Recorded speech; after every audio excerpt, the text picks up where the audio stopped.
Trade rumors are starting to fly. We're getting closer to that February 4th Olympic roster freeze. Will we see deals made by the Rangers before the break? Boy, I hope so. Stringing it along like this really stinks. Hey everybody, I'm Todd Werwa, your host for Rangers Daily, presented by FanArch. Please subscribe to the podcast. Please leave your comments down below. I love all the stuff you're saying, questioning, venting, all of that stuff. The conversation's fantastic. Leave a thumbs up if you like the comment. I've seen a lot of those. I appreciate it. Please tell a friend, tell every Ranger fan you know, hey, the season's not over. There's still a lot to talk about. You should subscribe to Rangers Daily. And as always, ring the bell so you know each day, Monday through Friday, when a new episode is posted. So let's start with the latest, right? The biggest fish is Panarin. So here's the latest I've been hearing on the Panarin rumors. Vince Mercogliano mentioned that Colorado and Washington have engaged the Rangers in talks and that Dallas and Carolina are among others that are watching the situation and potentially jumping in. Panarin would certainly put Colorado over the top and would help their power play. They're a wagon. I don't think they need much help, but boy, Panarin would be fantastic in their lineup. In a very weak East, getting a high-end top six winger on the Washington Capitals would really put them, I wouldn't necessarily say in the driver's seat, but would put them among the very, very top teams in the East.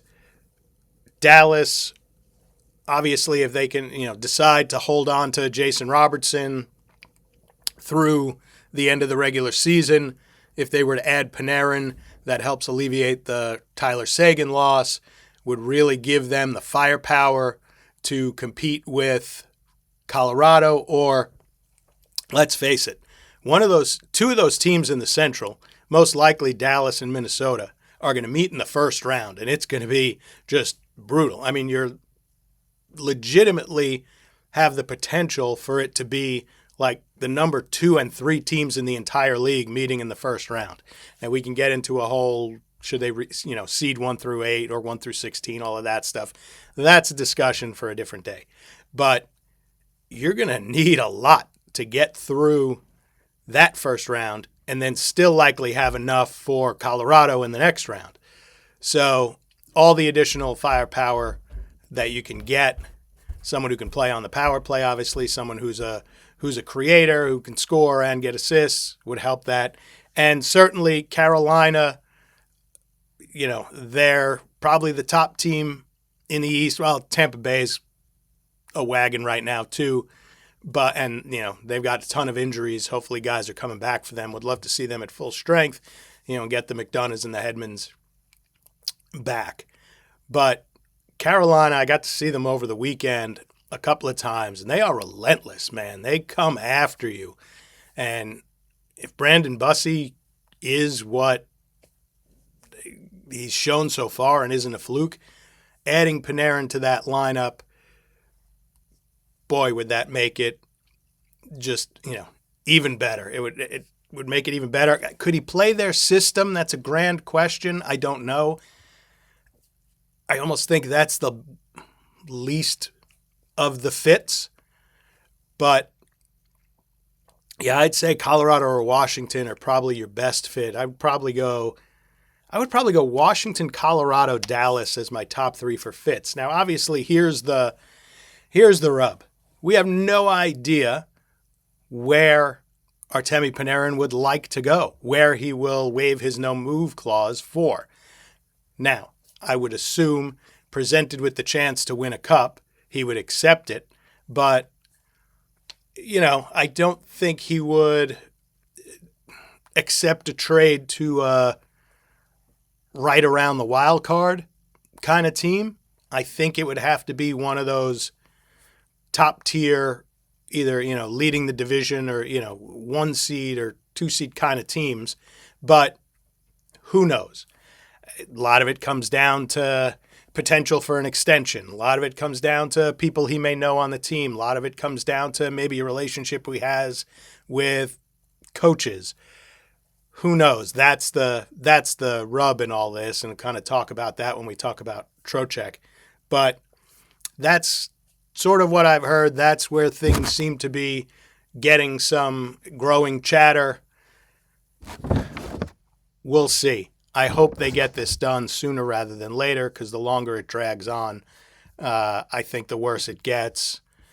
Just for speculation and that sort of stuff, obviously the letter set one parameter of, okay, we're waving the white flag, we're not pushing for a playoff spot, but all right, let's start getting some deals done and make the changes that need to be done. Yes, there'll be deals post-Olympics, but it'd be nice to get something done pre-Olympics. There are certainly teams interested in Vincent Trocheck. Now he has, a 10-team no-trade clause, I think. It's 10 or 12. I'm drawing a blank right now, unfortunately. Dave Pagnotta of the Fourth Period said he's on the radar of multiple Cubs, obviously with the Wild being one of them for certain. He thinks also Carolina, the Kings, Chicago, and Winnipeg may also inquire.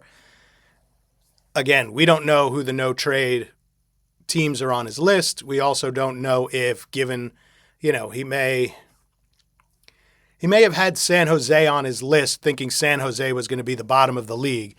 But with the way Celebrini has played and the way that team has pushed for a playoff spot, maybe, he would waive it for a San Jose given their current circumstances as opposed to the circumstances at the beginning of the season. All speculation, but let's not assume finality of that 12-team list. One would assume the Canadian teams are on it just because most people do put the Canadian teams on their no-trade list. Taxes, travel, Canadian team hasn't won a cup in an eternity, a variety of reasons, all the pressure of playing in a Canadian market.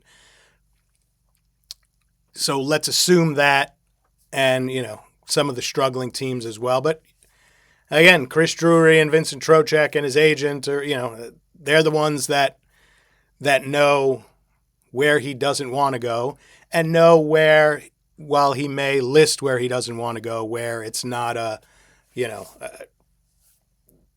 irreparable, where it's not an unbreakable thing where he couldn't say, all right, I'll waive it to go to that team because it's a much better situation than it was when I had initially put the list together. The Wild do have Danila Yurov. I don't know if you can get him. Good young center prospect, actually scored against the Rangers when the Rangers played the Wild. Obviously, there'd be more stuff to do. Bill Guerin does have him on Team USA. They will be spending a lot of time together in Milan. But who knows? A lot of teams will want a center that can win faceoffs, kill penalties, possibly play on the power play and play second or third line, bring energy, score some goals, bring some toughness to a team as a final would be a good piece to make it through a playoff series. Some other buzz that's going on. Elliot Friedman mentioned that the Rangers might prefer to try and fix Lafreniere as opposed to bailing and cutting ties and getting rid of them and trading them. Obviously, it depends on offers. They're not exactly selling high at this point, but I actually don't, as much as I'm not a fan of what he's become, what he isn't, I almost would say having some of the veterans out and giving him a chance to have some different roles, maybe give it a try. He is only 24. I mean, to me, he is sort of the embodiment of failure of this organization, but I could see if they believe they'd rather fix Lafreniere. I think we look at him because he's a number one overall bust, but could he be a serviceable player playing on a line where he isn't necessarily deferring to a Panarin who shoots all the time or sort of, trying to play the inside game that's not really his thing? It's funny. Back when I was at NHL Network and the draft was coming up, I've got a researcher that knows the draft like nobody's business, and And I just happened to ask him, I was like, gosh, is there any way they could make him a center? Is there any possible way they could make him a center? And he was like, no, he's not a center. If only he could actually play center, what a difference that would make. Now, he has no stamina. He has no fight. He's not that speedy or, hand skills and defensive back checking, defensive responsibilities like a center. So, it couldn't be done. And especially at this juncture, it couldn't be done. But it was always in my head like, boy, if only he could have been a center as opposed to a winger. It's interesting, right? The Kings tried to take a center in Quentin Byfield and make him a wing until they sort of realized what they had and he matured. Boy, it's a shame Lafreniere wasn't a center. Maybe things would have been different. Some other buzz. Braden Schneider, Dave Pagnotta mentioned the Sharks looking for young NHL caliber D-men, have interest in Schneider. I've seen it a couple of other places as well, that he would really fit into their top four. There's the Mike Greer Rangers connection. I think he would be a great fit. I'm one that thinks Schneider needs to go. I think he's plateaued. I don't think he offers much. I don't think he's getting better with the Rangers organization. I don't think he's a very good defenseman. Obviously he's not a real puck carrier. I'm not a fan. And with the emergence of some other guys, I'd have no problem trading him if they could get back, a similar prospect, similar young player, something like that. So I've seen several places with the Sharks having some interest. Who knows? They need to shore up their blue line. They have an old top pair with Orlov and Klingberg, and then have some use. So Schneider would sort of fit right into that perfectly. So that's what I'm hearing. That's what I'm hearing there. The other sort of little buzz around was Seth Jones officially out of the Olympics. Jackson Lacombe from Anaheim will take his place. It's a shame Foxy got hurt. Lacombe's a left shot, Fox right shot. So I don't think Fox would have been the replacement. I don't know if they left Fox in the protocol in order to potentially be an injury substitution. That I'm not sure of. And obviously once he got hurt, that sort of wiped that whole thing out. But, we'll always wonder what would have happened had Fox not gotten hurt, but it'll be Jackson Lacombe on the Olympic team for Team USA. Finally, a little look back in history. This date in history, January 22nd, holds a couple of milestones. This day in 1994, the NHL All-Star Game was played at Madison Square Garden. It was all teal and purple back in the day. Personal story, I won tickets to go to both nights. Went to the whole extravaganza, got to meet some players. It was fantastic. I may still have the ticket stubs somewhere, but Messier, Leach, and Graves were on the team, as was Mike Richter. Richter played the second period, stopped 19 of 21 shots, including 3 Pavel Bure breakaways. He was named the MVP in an East 9-8 win, in a game that was 9-8, and he only allowed 2 goals with some great, unbelievable saves. He was the MVP. Like I mentioned, he stopped Bure, and it was sort of a future look at what would happen in the Stanley Cup final when Richter stopped the penalty shot in the Stanley Cup final by Pavel Bure, one of the greatest moments in the organization's history. Also on this date in 1998, Pat LaFontaine scored a third period goal, gave him 1,000 points. He had come from Buffalo after Buffalo wouldn't let him play because of concussions, joined the Rangers, and then a couple of months later, I think he got another concussion in practice, and he was pretty much done. But 1,000 points is a fantastic milestone. He may have only had 12 more, but an all-time USA player, obviously, since we're talking Team USA. And then one thing that's not, it's not Ranger related, but it's one of those really sort of cool things. in hockey. It's actually Devils related. But in 1987, January 22nd, that was the Club 334 game. There was a huge snowstorm in the New York, New Jersey area the night before. Only, they played the game the next day, but only 334 people showed up for the game. And sort of during the game, the Devils PR staff took everybody's personal information and sort of sent them things, and they've all been linked by this Club 334.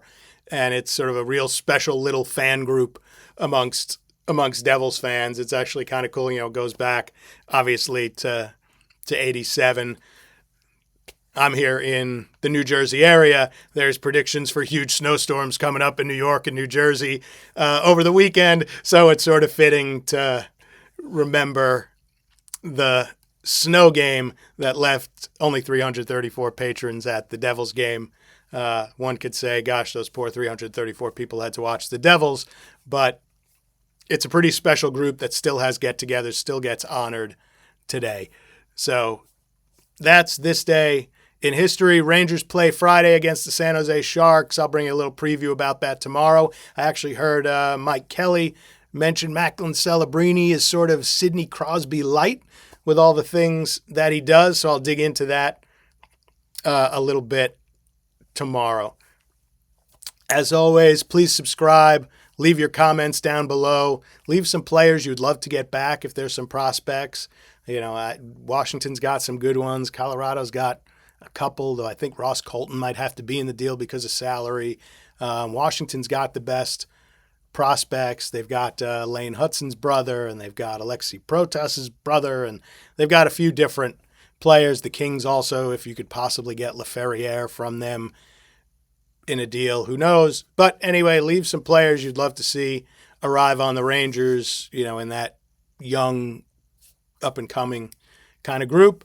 Please subscribe.